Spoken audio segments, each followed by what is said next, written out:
Buen día, nos encontramos en una nueva emisión de Mexicanos en Directo. En esta ocasión agradecemos al corporativo ASM Fiscalistas por su invitación. En esta ocasión vamos a hablar del contenido del Manual Práctico del Nuevo Outsourcing de Personal, nueva obra del maestro Arnulfo Sánchez Miranda. Comenzamos.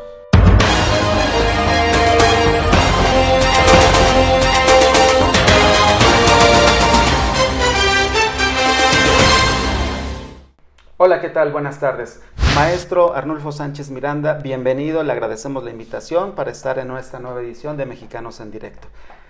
¿Por qué no nos platica un poco del contenido de su nueva obra titulada Manual Práctico del Nuevo Outsourcing de Personal? Gracias por la invitación, Tábare. Comentar que el tema es un tema muy novedoso, es un tema de gran actualidad y en un inter de 3-4 meses, al menos un servidor, es más, desde el año pasado me di la tarea de comenzar a compilar un conjunto de información y por el tema tan importante, entonces me di la tarea de estructurar un libro, precisamente el libro que estamos hoy. Voy a tratar de platicar algo sobre su contenido, que es el Manual Práctico del Nuevo Outsourcing de Personal. Comentarte que este libro, estimados amigos de Mexicanos en Directo, es un libro que como tema ya estaba puesto en la palestra prácticamente desde la legislatura anterior y sin embargo, pues en esta legislatura del Congreso de la Unión, pues se cabildió, se condujo como iniciativa y el 23 de abril de este año se dio a conocer un conjunto de reformas fiscales y de seguridad social y en la parte laboral que tiene que ver con el tema que tiene a su vez también que ver con el contenido del libro que el día de hoy voy a tratar de platicarles de qué trata en concreto. Es un tema que definitivamente los empresarios, los contadores, los abogados tienen en este momento muchas dudas, muchos cambios seguramente, y seguramente esto ha ocasionado mucho revuelo. Pues mira, el revuelo se da porque, como bien sabemos, la reforma esta que se dio a conocer el pasado abril, comentarte que es un tema que inclusive hace ya varios años se quiso regular. O sea, ¿por qué se regula algo y después se vuelve a regular y algo pasa y viene una reforma de este calado? Simplemente, ¿por qué? Porque posiblemente en el año 2012, cuando parte del contexto laboral se modificó, se buscaba erradicar ciertas prácticas en donde los patrones no pagaban correctamente el seguro social, es decir, la seguridad social en México, como lo es las cuotas al seguro social, así como las aportaciones al Infonavit y también lo que implica toda esa cuestión del ISR por salario. Entonces, esto que ha orillado al Congreso, trabajando coordinadamente con el Poder Ejecutivo, pues modificar las leyes. En ese caso se modifican las leyes en tres, al menos en los siguientes contextos. ¿Cuál sería uno de ellos? Pues la parte laboral, la parte de seguridad social, la parte fiscal y también la parte penal. Entonces aquí lo importante es, como tú dices, bueno, ¿por qué ha causado gran revuelo? Porque ahora mucho patrón considera que inclusive erróneamente que hay mayores tributos, sino lo que está haciendo la autoridad, más bien lo que va a hacer la autoridad ahora que el Congreso avaló ese conjunto de reformas es pues tratar de cobrar las cuotas y las contribuciones a que tiene derecho por la federación. Y si eso no se hace así, bueno, entonces como bien sabemos, pues la federación actualmente el Estado pues requiere un conjunto de recursos. Por eso esa gran connotación de la reforma que viene en camino, además, no que viene, que ya está implementada. Y yo digo que viene en camino porque, como les voy a platicar también, hay un periodo de transición, porque hay gente que actualmente está manejando outsourcing, claro. Y la pregunta es, oye, ¿y ese outsourcing, había una ley anterior que se derogó, ahora entran nuevas disposiciones, ¿qué hago? Bueno, hay un periodo de transición, así, sin tanto detalle, de 90 días. Entonces, aquí lo importante del tema es que pues hay que conocer, estimados amigos, de qué trata esto para que tengamos certeza jurídica al momento de aplicar este paquete de reformas fiscales, mis estimados amigos. Echándole un vistazo a la obra del maestro Arnulfo Sánchez Miranda, me encuentro con que en promedio tiene 250 páginas. Sin duda, una de las preguntas que en este momento todo el mundo tiene esa inquietud sería, ¿se elimina la subcontratación de personal, maestro? Fíjate que diríamos que jurídicamente en un primer momento sí. porque dentro del paquete de reformas se modifica parte del contexto laboral.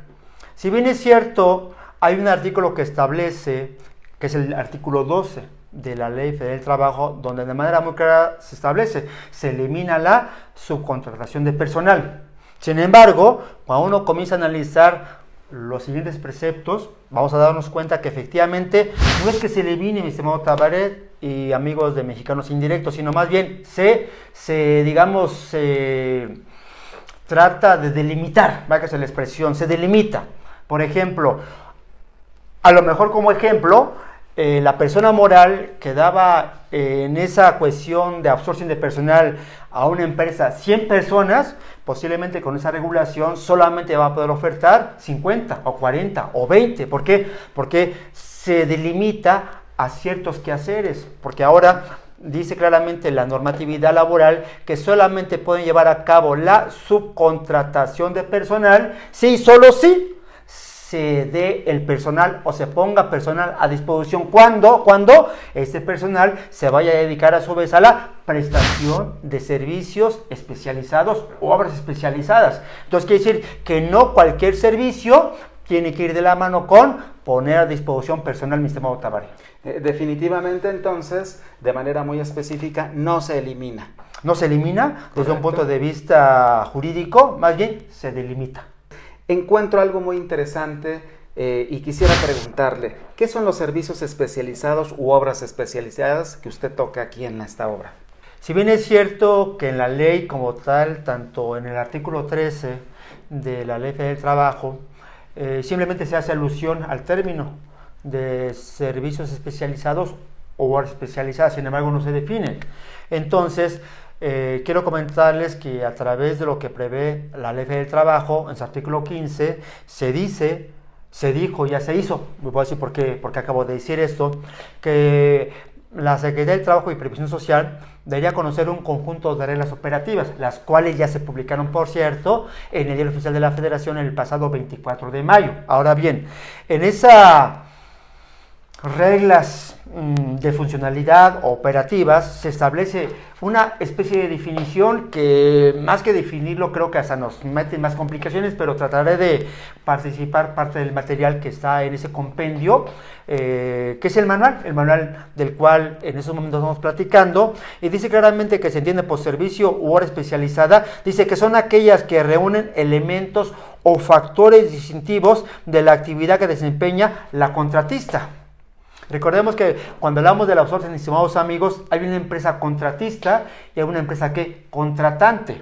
Es decir, la empresa contratante a lo mejor requiere ciertos servicios que alguien se los provea. ¿Quién lo puede proveer? En este caso, la empresa contratista. Bueno, pues esa empresa contratista, para poder asumirse a estas nuevas reglas del juego, que es el nuevo outsourcing de personal, tendrá que entonces que prestar, como dijimos, que servicios especializados o obras especializadas. Entonces reitero el concepto para que, no es un concepto desde mi punto de vista, pero bueno, es lo que hay desde un punto de vista técnico jurídico. Dice claramente que son servicios, obras especializadas, son aquellas que reúnen elementos o factores distintivos de la actividad que desempeña, que dijimos, la contratista, que se encuentran sustentados, entre otros, en la capacitación, en las certificaciones, en los permisos o licencias, en el tipo de equipo que tú manejes como empresa contratista, en las tecnologías que tengas a tu alcance, en la maquinaria, en el inclusive nivel de riesgo y por último, en el rango de experiencia que tengas. Entonces, como tal, como vemos, no hay una definición muy concreta de lo que se entiende por servicio especializado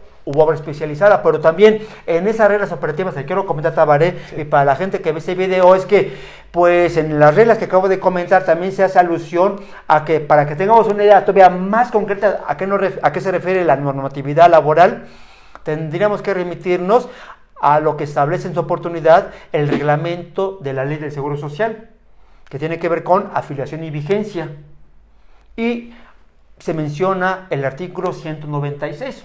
Entonces, si la gente tendrá en esos momentos dicho articulado, se mete al artículo 196 de dicho reglamento de la Ley de Seguro Social en materia de afiliación y vigencia. Y quiero comentarte que hay un listado de muchas actividades económicas, como cual, pues del sector industrial, del sector de la construcción, de la industria textil, de la industria de los servicios, en fin, hay todo un listado. Entonces, ¿cuál es la condicionante? ¿Y por qué la importancia y la relevancia del concepto? Si tú, estimado contribuyente, te quieres dedicar a los servicios, o sea, a este nuevo sourcing de personal y darle a a la empresa contratante personal, o sea, ponerle a su disposición personal, tendrás que dedicarte a un servicio especializado o a una obra especializada. ¿Quieres saber cuáles son los ejemplos, digamos, o el listado? Remítete al artículo 196 del reglamento de la Ley del Seguro Social en materia de afiliación vigencia. Ya van a ver un listado y más o menos son 40 páginas de información.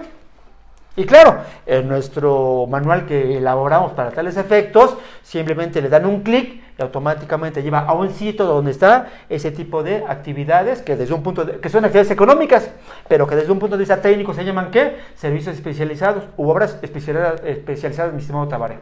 Muy bien.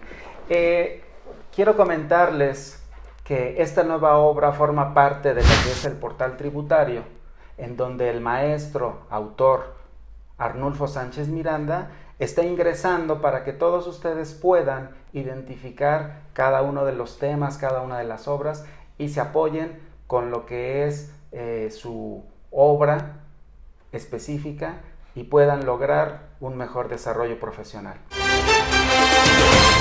En este momento se me ocurre pensar, si yo quisiera tener una empresa, prestar los servicios, ¿cuáles serían los requisitos, profesor? Es una pregunta muy interesante para la gente que lleva a cabo en el mundo empresarial proveeduría de servicios, no siendo la excepción lo que estamos comentando. Bueno, mira, el primer requisito, acorde con lo que establece la Ley del Trabajo, es precisamente que tú como proveedor te dediques a la prestación de servicios especializados u obras especializadas. El primer requisito. ¿Y cómo te das cuenta si estás en ese presupuesto? De entrada, tendrás que observar tu objeto social y ver si ese objeto social casa con el listado del artículo 196 del reglamento del Seguro Social en materia de afiliación y vigencia. El primer requisito, ¿ok? Entonces tiene que ir de la mano con tu objeto social. O en su caso, si eres persona física, bueno, con la constancia de situación fiscal que hayas registrado en la plataforma del SAT. 2, ¿cuál sería la otra? Que entonces, que ese servicio que tú vayas a prestar, por ejemplo, vamos a pensar que tú te dedicas como servicio especializado a montar construcciones, granjas en el mundo de la actividad de los pollos, valga la expresión, de la avicultura, ¿ok? Bueno, el requisito es que tu cliente, en este caso la empresa contratante, su objeto social no corresponda con lo que tú haces.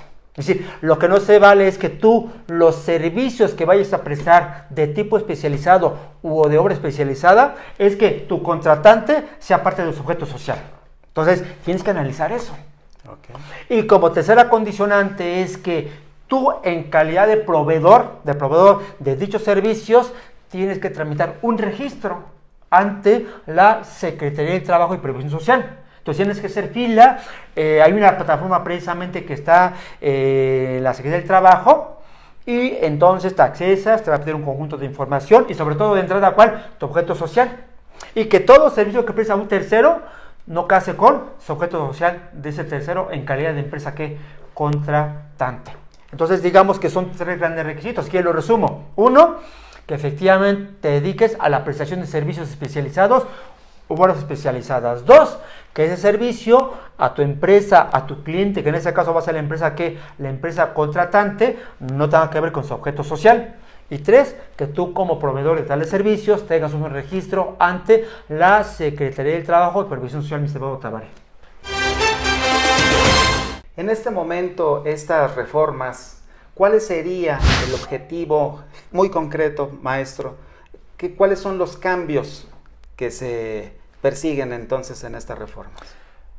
Como comentamos al principio, realmente desde un punto de vista jurídico del derecho laboral se elimina de manera concreta la subcontratación de personal, en apariencia. Porque cuando uno analiza el artículo 13, nos damos cuenta que simplemente la restringen, le ponen limitantes, digamos que la quieren regular de mucho mejor manera. Eso es lo que persigue. Porque quiero comentarte, mi estimado Tabar, para la gente que nos ve de Mexicanos en Directos, que la reforma es producto de que el Estado, en este caso el SAT, el Seguro Social, el Infonavit, entre otras instituciones, han observado que las cuotas no se pagan, o que se pagan de manera parcial, o de manera, se evita su pago total. Entonces, lo que persigue también esta reforma es, uno, reconocer los derechos de los trabajadores. Dos, que el trabajador goce de sus derechos en materia de seguridad social. Pongo un ejemplo para la gente que nos escucha. Será lo mismo que si Arnulfo Sánchez Miranda ganase 4 salarios mínimos al mes, que lo dan de alta en el Seguro Social por un salario mínimo, pues a lo mejor aquel beneficiado, ¿qué va a hacer? La empresa contratista. Pero ¿cuál es la afectación en ese caso en el contexto del trabajador o de la trabajadora? Que su seguridad social baja en prestaciones. ¿Qué pasa cuando se quiera jubilar? ¿Qué va a pasar para su crédito a la vivienda? ¿Qué pasa con sus prestaciones en especie? El dinero, el ahorro. ¿Qué pasa, Tabaré? La chica. Porque en la medida que el patrón paga tales obligaciones tributarias en una mínima cuantía, en esa medida se lesionan los derechos de los trabajadores. No tanto en la cierto, en la parte de laboral, pero también en la parte de seguridad social. Porque cuando hablamos de seguridad social, no únicamente nos referimos a las cuotas, no, hablamos del retiro, del ahorro, de los fondos, del crédito a la vivienda, de la salud, de las enfermedades. ¡Ah, caray! Es lo que pretende de manera particular ese conjunto de reformas, mi estimado Tabaré, y para la gente que nos escucha de Mexicanos en Directo. Profesor, fíjese que estoy dimensionando cuál es el escenario que actualmente las empresas llevan respecto de esta materia y derivado de las reformas, ¿hacia dónde van a tener que migrar? Pues mira, aquí diríamos en concreto, que esta reforma, desde mi punto de vista, es una reforma que está bien concatenada. Como comentamos, es una reforma que se modifican al menos 6 leyes y un conjunto por ahí de incidencias que tienen con otras más, pero está de forma armónica, concatenada. ¿Y qué busca la reforma en concreto? Como ya comentamos, proteger al trabajador. Sí, protegerlo, pero también proteger las arcas de la federación. Porque el Estado, ¿cómo va a dar mejor prestación en materia de seguridad social si recibe pocas cuotas? Claro. O sea, que lo interesante entonces es entender que esta reforma, digamos, es un antes y un después. El después es el ahora. Entonces, esa ahora tiene que ir muy de la mano con respetar este tipo de modificaciones, porque te comento. ¿Cuál es una de las incidencias? En la cuestión de que si uno comienza a seguir con la situación de antes, de seguir omitiendo las cuotas al Seguro Social y las aportaciones a la Infonavit y no pagarle al fisco las retenciones por salarios, se puede derivar inclusive a una problemática tabaré, no solamente de carácter administrativo, también se va a un escenario de carácter penal, donde inclusive si el monto excede de ciertas cantidades, esa cuestión penal podría ser que una cuestión de carácter inclusive con prisión sin derecho a fianza. Entonces, yo creo que es una reforma muy bien pensada, muy bien trabajada, como te dije en un momento, lo comenté, es una reforma que viene, más o menos tiene como 2 años que se ha ido por ahí cocinando y creo que al día de hoy podría darnos muy buenos alcances y desde mi punto de vista como técnico de la materia jurídica fiscal, yo creo, como viene, digamos, bien amarrada, perdón la expresión, pero hay que decirlo como tal, yo creo que hoy quien se porte mal puede tener consecuencias complicadas, mi estimado Tabaré. Digamos que es una reforma muy justa. Digamos, justa. Para ambas partes. Sí, ¿verdad? Porque aquí le debe rescatar los derechos de los trabajadores. Digo, yo he visto en la práctica cómo de repente gente que gana 10 salarios mínimos en Seguro Social está dado de alta por 2. Y no se vale, creo, desde Claro. un punto de vista. Entonces también, pues hay que darle a cada quien lo que corresponda acorde con la justicia. En este caso, si el trabajador requiere un alta con 10 salarios mínimos, pues esos 10 salarios mínimos hay que dárselos tanto económicamente como en la parte de seguridad social, entre otros supuestos. Maestro, le pediría les dé a conocer a nuestros suscriptores, a nuestros seguidores de Mexicanos en Directo, sus redes sociales donde puedan ubicarlo. Estoy en redes sociales, lo que es en el Facebook, Arnulfo Sánchez Miranda, en Twitter, Arnulfo Sánchez M, y ya nuestro portal tributario es una dirección que es www.corporativoasm-publicaciones.com. Simplemente se acceden a ese enlace y van a ver que están todas las obras que ahí tenemos, además de esta nueva en cuanto a su contenido, que es el manual práctico de nuevo outsourcing de personal. Y bueno, si quieren se pueden registrar, si es que lo quieren adquirir, y si no, no pasa nada. Pero si se registran pueden ver un poquito más el contenido de las obras, hay demos. Y bueno, pues ahí estamos, ojalá la gente pueda abrevar un poquito del contenido de esa nueva obra de un servidor, con una sola finalidad, que la gente aprenda a manejar el nuevo outsourcing de personal en México a partir del 24 de abril de este año. Y si se aprende, bueno, se podrán evitar, o por qué no también, tener la ventaja del conocimiento y con ello evitar un conjunto de errores al momento de su aplicación. Muy interesante, profesor. Le agradecemos mucho su valiosa participación en esta nueva edición de Mexicanos en Directo. ¿Y qué tal si nos ofrece algunas conclusiones finales ya para despedir esta emisión? Bueno, una conclusión final es que hay que pagar impuestos, hay que pagarlas, hay que saberlas pagar y también hay que saber pagarlo acorde con los requisitos, los requerimientos, las condiciones. En ese caso, la temática del día de hoy pues se sujeta a todo eso. Muchas gracias, profesor.